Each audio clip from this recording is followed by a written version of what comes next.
nettement moins connu que les cerisiers à fleurs,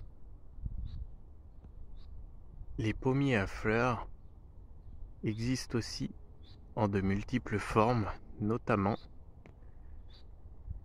cette forme pyramidale qui forme une colonne relativement étroite sans pour autant avoir besoin d'être taillée. Alors, ce pommier à fleurs, cette année, n'a pas été magnifique car la floraison a plus ou moins avorté. On observe des fleurs encore fermées qui ont avorté, pourri. On a eu un petit coup de gel, un petit coup de froid au moment où justement la plante allait fleurir. Alors c'est dommage, mais il reste tout de même quelques fleurs retardataires pour admirer la floraison de la plante qui aurait dû être relativement spectaculaire. Alors les pommiers à fleurs sont intéressants pour plusieurs raisons. D'une part, en avril-mai, ils ont de très belles couleurs, pas forcément identiques aux pommiers que l'on cultive pour leurs fruits. Les fleurs sont nettement plus colorées, rose vif, et certains pommiers à fleurs peuvent être aussi pourpres avec des fleurs plus ou moins rouges. Cette variété est très intéressante. Elle peut notamment entrer facilement dans un jardin japonais. Elle est très colonnaire, elle pousse en colonne très étroite. Elle est très intéressante.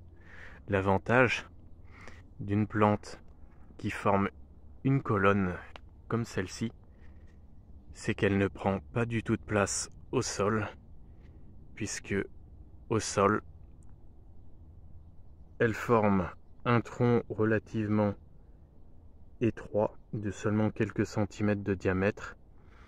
Cette plante mesure plus de 3 mètres de hauteur. Le tronc mesure à peine 4 cm de diamètre. Et au niveau largeur, à hauteur des épaules, la plante ne prend qu'environ 40 cm de largeur, ce qui fait tout compte fait une plante très peu encombrante que l'on peut caser très facilement sur une petite parcelle de 100 mètres carrés seulement. Évidemment, on peut très facilement l'utiliser en jardin japonais à la place d'un Prunus Amanogawa qui a tendance à s'élargir un peu plus et qui est un peu plus répandu aussi. Alors pour avoir une plante un peu plus originale, pourquoi pas opter aussi pour un malus à fleurs. Le petit plus des malus à fleurs, c'est que évidemment ils forment de petites pommes, pas forcément comestibles, puisque le goût n'est pas toujours très sucré et très agréable.